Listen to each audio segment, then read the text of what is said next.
Good evening, everyone. Thought I would show a video of the shop again. Some updates I've made in it and whatnot. And some of the stuff you've seen before, some of it you probably might have caught glimpses of it in videos. Anyway, I'm gonna go through it anyway again. Down in this shelf down here, I got passage and closet handles. Up here is mostly bed and bath. Locks I've rekeyed. I had to pick open and rekey to make sets. More of them up here. There's sets like this one here. It's got 2 knobs and 2 deadbolts. Brand new,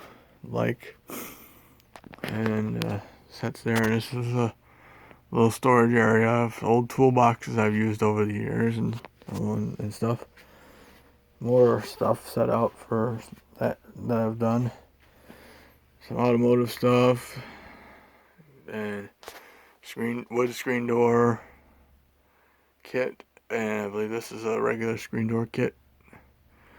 Little shelf up there with some display, old box up there, and more stuff. Got this the other day. This I thought was pretty cool. Didn't expect that, but got that, and I got a VIP pass from that. And I got one of them. My mom and dad got me that for a birthday gag gift. This is the old mat I had on my old workbench in the basement. These are some locks, older locks up there, combination ones.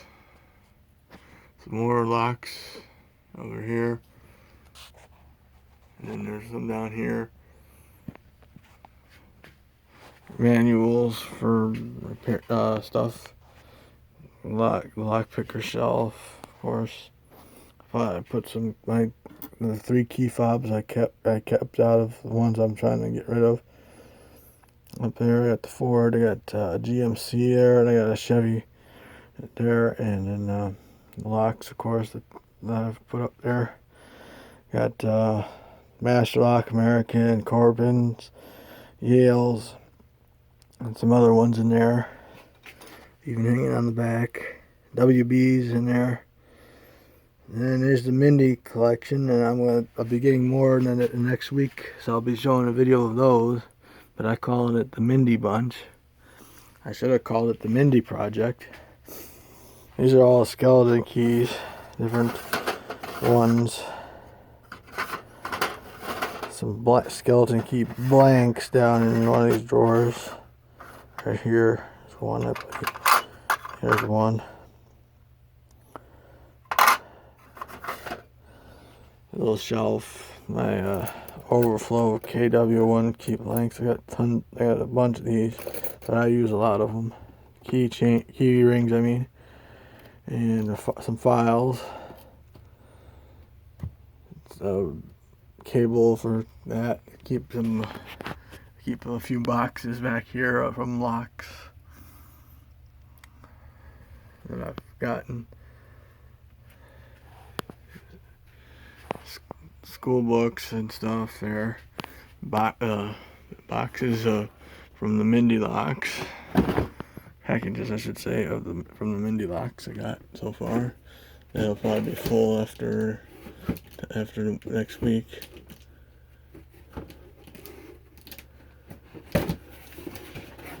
Of course, everything don't go back the way you had it once you take it down.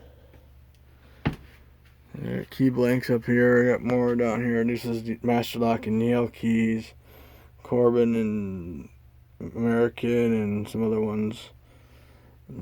Kwikset and Schlage and Best and Lockwood and Weiser, National, all that. Sargent, toolbox. I got a Foley Bell Saw 200 key machine here. A little grinder. Automatic key machine. It's a Hudson model 598B. I like this machine. I've already had to adjust the guide a little bit, so the blade's getting some wear on it. I got key blank directory, some pads of paper. I keep all my brass dust. Not sure why, but I do. More key rings, pre-cuts I've showed before, a computer, shelf, some old pick handle material I have. I used to make, I make followers now with it. Another set of files, batteries, some other stuff. There, my first shirt and hat I wore when I first started doing this. All that stuff, transcripts and stuff from schools up in there. That there has parts in it. These are keys.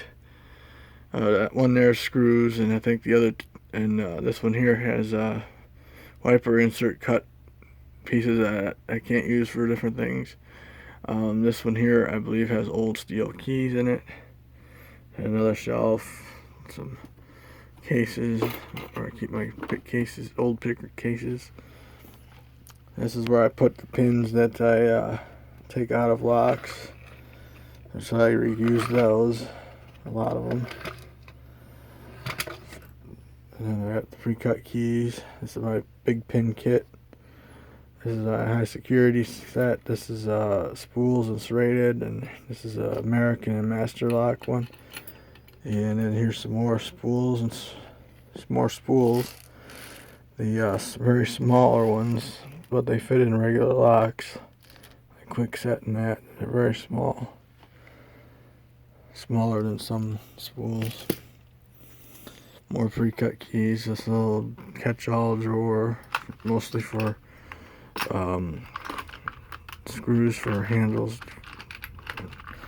So I'm always looking for needing some of them when I buy stuff. Some more shelf.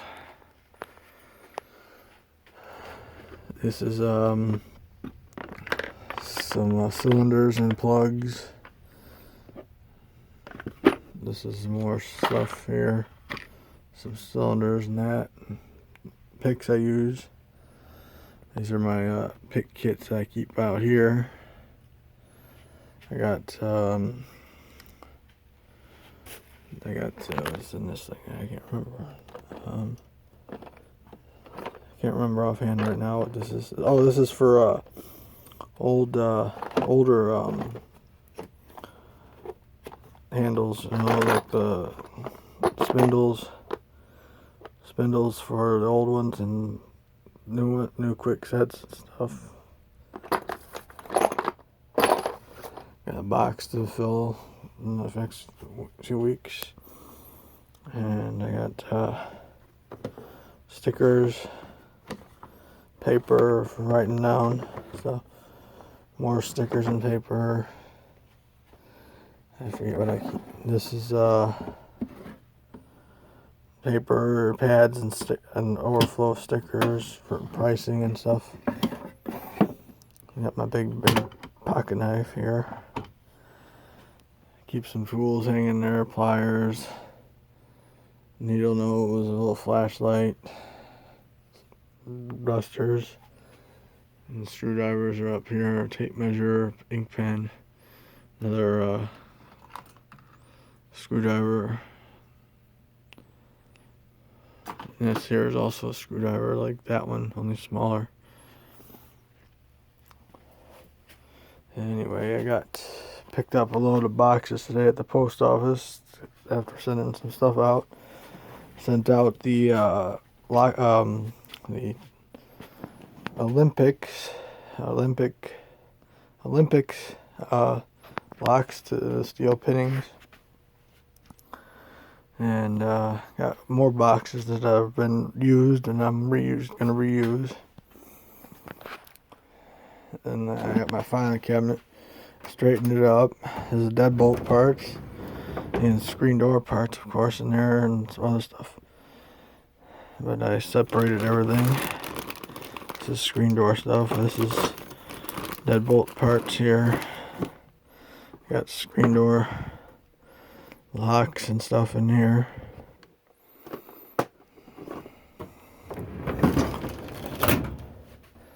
This is the knob drawer, paperwork.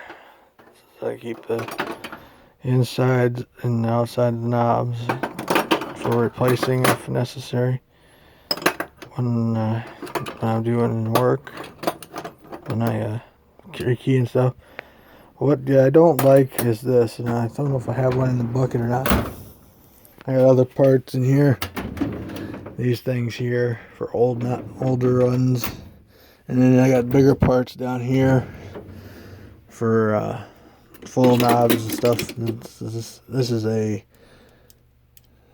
inside handle part for locking knob. I keep it in there. Them kind of things in there. But I'm gonna look in the scrap bucket here, and I'll show you what I don't like to see when I change a knob. When I rekey any locks I buy at garage sales. This is the kind of thing that bugs me, and I decide to throw in there. If I have one, I'll show you. I've emptied this recently. Let's see.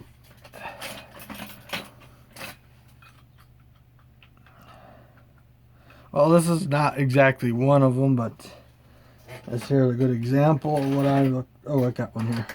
Never mind. See, when the knob is like this,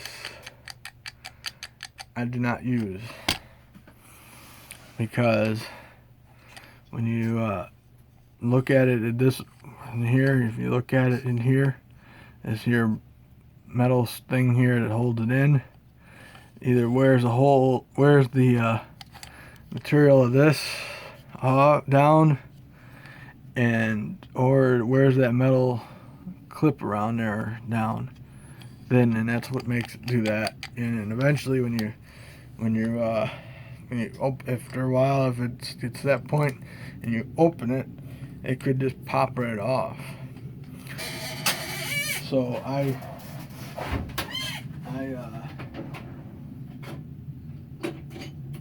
like to choose ones that I get one out of here.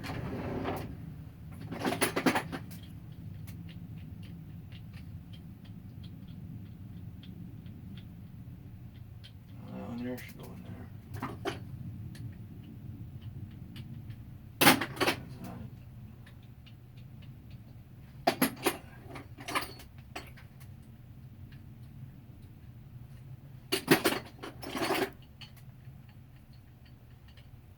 Some of them do it still, but not as bad as that one. Like this one here, not quite as bad. But that's what I don't like, when they do that, when they're sloppy like that. And they go into my scrap bucket right here. As well as key blanks I screw up. There's got to be right now it's got to be at least about 10, maybe 15 pounds right now in there. And then these here, of course, I keep keep these things in here. These kind of things. For that, the drawer don't want to set up close. These are here for things. These are for like shims to put in between the door and the hinges. If their door sets off a little, they put one or two of these in there. And this is I like these ones the best for deadbolts, because you can put 4 screws in there. But I also like these for another reason. What I do, okay, they got one like this, and you got a little bit of a gap, say around a 1/4 inch gap between the doors. After you put this one in, that's where this here comes in. I take and I put, after I screw this one in onto the door, I take and I put this one in. Now these screw holes right here, these 2 bottom ones, will not be able to use because it covers up back here. But this one and this one here you can use. And what I like to use, I don't like using the little screwball, little ones they give you. That's what that one thing had full of. I don't like to use these puny little things that they give you to put that together. These little puny things like this. I like to use something more like this, because then goes through the door jamb, then it goes into the 2x4 on most places, like right about back in here behind the door jamb. Behind the door jamb there's a 2x4s, and that big screw goes through them and it keeps it from getting busted in. It also works good for the hinges, them longer screws like that. I like to use deck screws when I put those in, so it's extra strong. And then when you put two of them plates together, the strike plates together, the little one behind the big one, that even makes it an even stronger place for it to be kicked against. Makes it a little even harder, but the best thing to do also would be to keep the door from being kicked in, would be to put something like this thing here on. This thing here. One of these kind of things around the doorknob and deadbolt. It has a thing that the latch goes through in here. It slips over the door. You put a couple screws in there, and that there makes the door solid. It goes cups to these things right here. Makes it so it's a little bit stronger.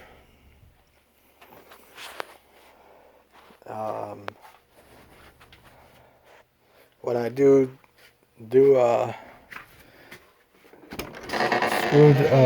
put deadbolts in, I like to go all the way through, so that way that the deadbolt could go right through and keep from doing that, keep from being pushed out. And here's an example what I did with that double plating on both of these. As you can see down here, you can see two of them there, and then there's two right here, one big one on the other. When there's a big gap like this, it closes it up a little bit.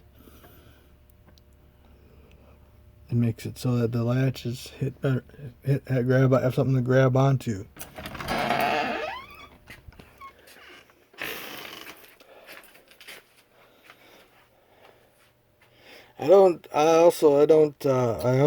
I have bump halt or bump stop kits for the deadbolt and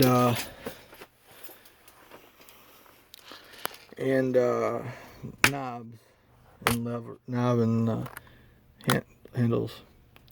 I'm surprised none of the lock pickers, I don't know if they ever tried it yet, use the springs for them.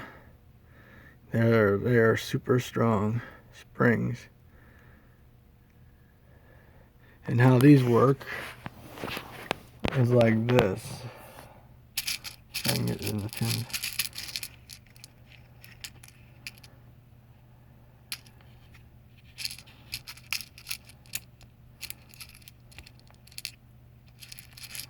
These are for the mortise and rim cylinders. How these work, and these could be used probably as good T-pins too. This is the pin. The ones for knob and levers, the pins are a little bit longer, but they have the same kind of a spring. But this is the pin. And how it's like a big longer T-pin. And how it works is when you put it in the lock, you don't put a top pin in there. You just put this in there.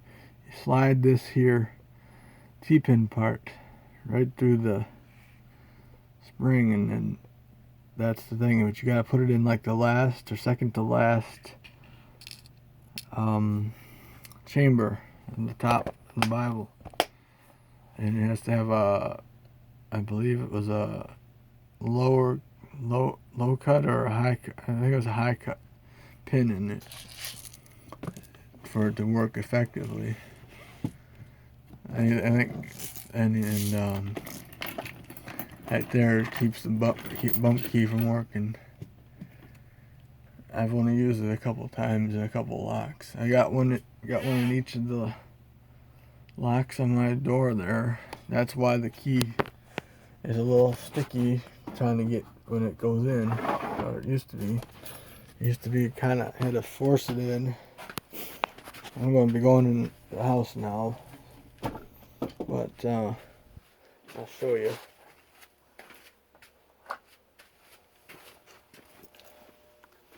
When you stick the key in, now watch. When you stick the key in, you'll hear it. See, now it's going to be going to the last one. Hear it clicking like that.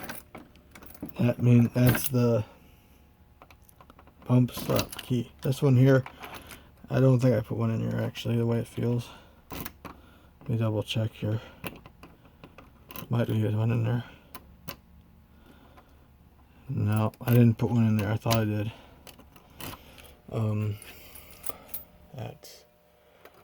That's what that's like. And then I'm gonna have to let you go. We're hitting out 22 minutes here. Hitting over 22 minutes. I'm gonna have to let you go. I gotta go in anyway. Take care, everyone. Hope you enjoyed and maybe learned something from this video. Who knows? Anyway, take care. Bye.